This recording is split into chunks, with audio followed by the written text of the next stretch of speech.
शीर्षक पुरानी घड़ी का रहस्य। रात के ठीक 12 बजे रवि अपने कमरे में बैठा मोबाइल चला रहा था। पूरा घर गहरे सन्नाटे में डूबा हुआ था। सिर्फ उसके मोबाइल की हल्की रोशनी और दीवार पर लगी घड़ी की टिक टिक की आवाज कभी कभी सुनाई देती थी। लेकिन उस रात ये आवाज कुछ ज्यादा ही तेज और अनियमित लग रही थी, जैसे कोई पीछे से उसे घूर रहा हो। तभी अचानक कमरे की लाइट 2 बार टिमटिमाई और फिर पूरी तरह बंद हो गई। रवि डर के मारे ठिठक गया। उसने मोबाइल की टॉर्च ऑन की और चारों तरफ देखा। दीवार पर लगी पुरानी घड़ी अचानक जैसे जिंदा हो गई हो। सालों से बंद पड़ी वो घड़ी अब अपने आप चलने लगी थी। घड़ी की सुइयां उल्टी दिशा में घूम रही थी। रवि का दिल जोर जोर से धड़कने लगा। उसने घड़ी को नीचे उतारा और पीछे देखा। धूल से ढकी पीठ पर लिखा नाम आर शर्मा 1975। रवि हैरान रह गया। उसने कभी ये नाम सुना नहीं था और ये घर तो नया ही था। कदम कदम पर डर महसूस हो रहा था। अचानक कमरे में ठंडी हवा चली और दरवाजा अपने आप बंद हो गया। घड़ी से धीरे धीरे एक सिसकती हुई आवाज आई, मुझे वापस दो। रवि का दिल थम सा गया। उसने फुसफुसाकर पूछा, कौन है वहाँ? कोई जवाब नहीं आया। तभी उसने देखा, शीशे में एक परछाई उभर रही थी। सफेद कपड़ों में एक बूढ़ा आदमी, जिसकी आंखें काली और खाली लग रही थीं।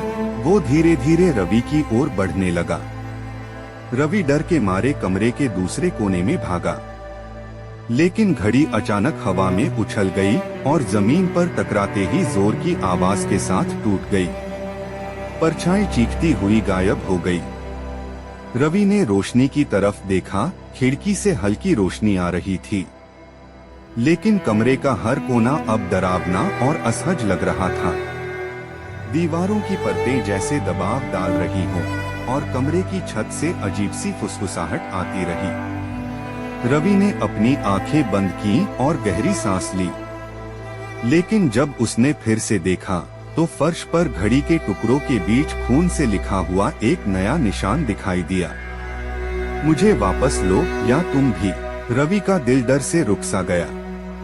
उसने बाहर जाने की कोशिश की, लेकिन दरवाजा जाम हो गया था।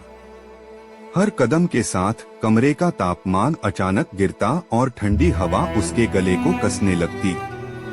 रवि ने महसूस किया कि घड़ी केवल एक वस्तु नहीं थी, ये किसी की आत्मा का जाल थी, जो किसी पुराने दर्द और चुप्पी को लेकर बाकी दुनिया में आ रही थी। उसने फिर से देखा, परछाई अब उसके कमरे के कोने में खड़ी थी, सिर्फ उसे घूरते हुए, और धीरे धीरे उसकी उंगलियां हवाओं में हिल रही थीं। सुबह जब रवि की मां कमरे में आई तो उन्होंने देखा, टूटी हुई घड़ी के पास फर्श पर खून से लिखा हुआ एक निशान 1975।